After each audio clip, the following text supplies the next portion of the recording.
Hi, it's Matt Getter with Sherlock Home Inspections. Phone number is 971-212-7481. Website address is yourinspectionneeds.com. Today's date is Monday, April 15th, 2024. The address we're inspecting today is 1171 Southwest 162nd Avenue, Beaverton, Oregon, 97007. We are about to perform a video inspection of the property's main sewer line through the garage cleanout. The equipment being used today is the Rigid Sea Snake. This is one of the best sewer cameras on the market today. Before we begin this video inspection, it is to be noted that some of these sewer pipes made of clay, concrete, cast iron, asbestos, and Orangeburg may be in good working order and may never have had a clogged or sewer backup before. However, due to real estate transactions, attorneys, and lawsuits, Sherlock Home Inspection must recommend the following to meet the current codes. All sewer pipes should be watertight, made of cast iron ABS 3034 or HDPE pipe with all appropriate fittings and couplers. All sewer pipes should be free from breaks, offsets, separations, tree roots, bellies, and party sewers. Sherlock Home Inspections recommends replacing any sewer pipe that does not meet these specifications. Here we go. We are in 3-inch ABS plastic drain pipe. We are running some water from the half bathroom sink to ensure that our pipe is watertight and is going to remain watertight throughout this inspection. Pipe shows no recent signs of blockage, buildup, or backup.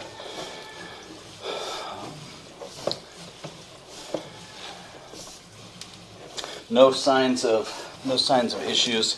Everything, at least through the first 10 feet or so, is moving through here pretty quickly. Everything has a nice downhill pitch. And the pipe is relatively clean, all things considered. You can see we slow down a little bit through here. We still do have a downhill pitch, but instead of our great straight downhill pitch, we change a little bit. It's very, very minor, and it looks like it is going to pick up as we make this turn.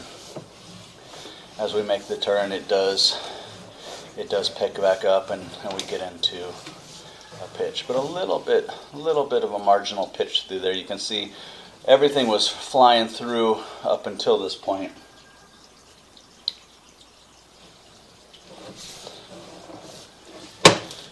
Even have a little bit of what's called a water belly. So there's a little bit of a belly in the line. What we'll do is we'll turn off the water when we get to the end, and we'll run a test on it. If you turn off the water, it's a drain pipe and everything just goes ahead and drains right on out of there. Then you're feeling better about things. There's our exterior clean out on the front of the house. So we're going to run a test on that area. That's the one area in question still.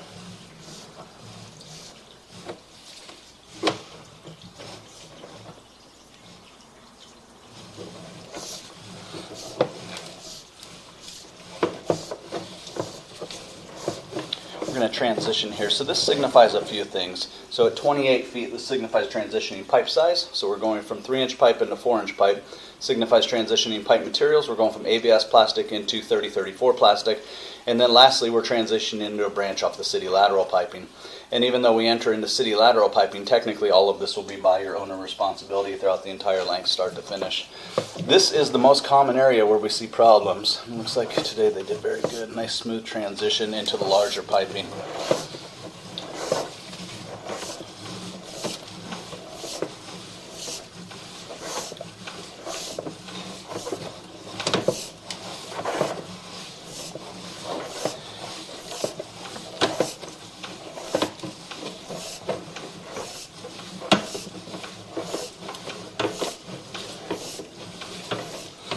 Using a flexible Fernco fitting there.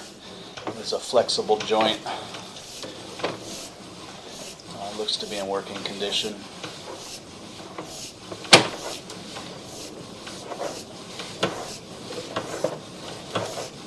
And then we're going to reach the end of the line here, so we'll call this the end of buyer owner responsibility. You see the pitch changes a little bit right at the end here too. So a little bit of a sag in the line right at the clean out there too, or right at the lateral. So this is the end officially of buyer owner responsibility, about 53 feet away from the house. We started in ABS, we transitioned to 3034, and we dropped in the city lateral at 53 feet. This is the large lateral pipe. This is the pipe that the homes in the neighborhood, or at least the homes on the street, are tying into. And again, this is the end officially of owner responsibility, about 53 feet away from the house. On I'm going to turn off the water and we're going to run a test on some of those areas in question. Okay, so we have turned off the water. We've drained everything out of the pipe. And again, there was a couple of areas where, nothing catastrophic, but there was a couple of areas where there was a little bit of marginal pitch, maybe even a little bit of a minor water belly. So this is a drain pipe. This is a sewer drain waste piping. The idea is that it drains. So when we turn off the water, the hopes is that it has a downhill pitch enough. It goes downhill enough to where we have gravity help push everything out of the pipe. So we're curious to see in a couple of the areas where we had some marginal pitch, how now that we've turned off the water, how everything reacts. So here we go. These are the tests that we're running. Again, right before the lateral, there was a little bit of marginal pitch. You can see things definitely slow down, but it looks like everything is still making its way to the lateral. So a little bit of residual stuff hangs on there. It's very minor. As like reference, typically if it was 10 feet in length, that would be more of a problem. So it's really minor at this point. But you can see right before the end of the line, this is out there in the roadway, there is a little bit of marginal pitch where it looks like there probably will be a few inches of standing water in the line, even with the water off. And you can see in the other areas, everything does drain out, so that you can kind of see contrasting the difference. And then there was one other area in question. So it does look like that portion, the last couple feet of the pipe right before it drops into the public sewer, has a couple inches of standing water. Very, very minor, all things considered.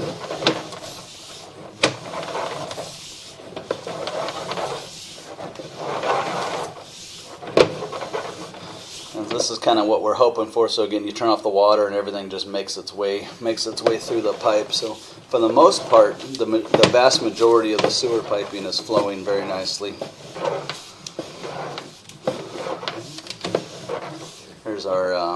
Here's our outside clean out. So we're coming into underneath the house, and it looks like, again, a little bit of minor marginal pitch residual water. The first time we went through it, the camera head actually went underwater, and this definitely improved. So with the water turned off, it did improve.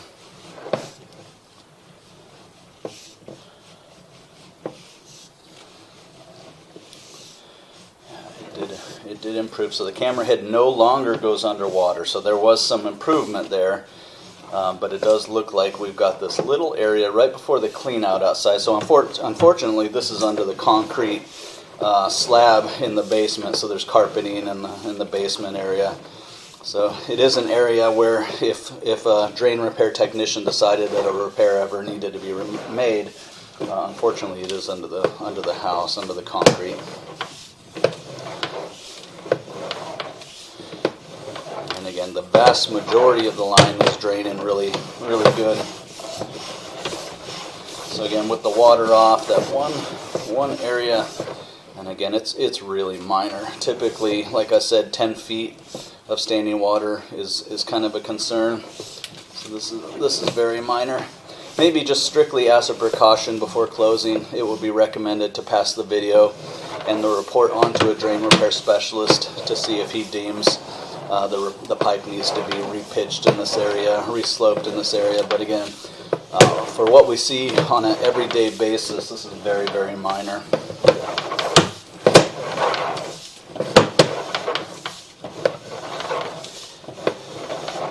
And the vast majority of the sewer piping is flowing nicely, strongly. The other thing that's helping the pipe is that all of the bathrooms are on the floors above. So everything is running straight downhill. So everything has a really nice speed flying through the sewer pipe. That's why even in those areas of standing water, you don't see that it's causing any problems. There's no sludgy buildup. There's no sign of blockage or backup. The pipe has never had any blockage or backup or anything like that. So that's definitely helping that everything is above 2 stories, 1 and 2 stories above, and it's just flying straight downhill. So there's probably not much chance that any issues would arise because of this. But again, before closing, strictly as a precaution, it would be recommended to maybe pass the video and the report on to a licensed and qualified drain repair guy or specialist to determine if any repairs need to be required, are needed or need to be had right now. Because it's so minor, I would assume that it's probably more of an area where you'll just keep an eye on it. So we'd recommend also, if no repairs are deemed necessary by a drain repair specialist, I'd recommend having a sewer scope performed every 3 years, just keeping an eye on the line. And then of course, if the pipe continues to sag or if things ever change, then of course some repairs could be required in the future. As of right now, the pipe is not causing, the negative pitch or the flat pitch is not causing any issues. It doesn't appear to be causing any issues, and I would be willing to bet that the pipe has not had blockage or backup, especially considering the bathrooms are 1 and 2 floors straight up in elevation.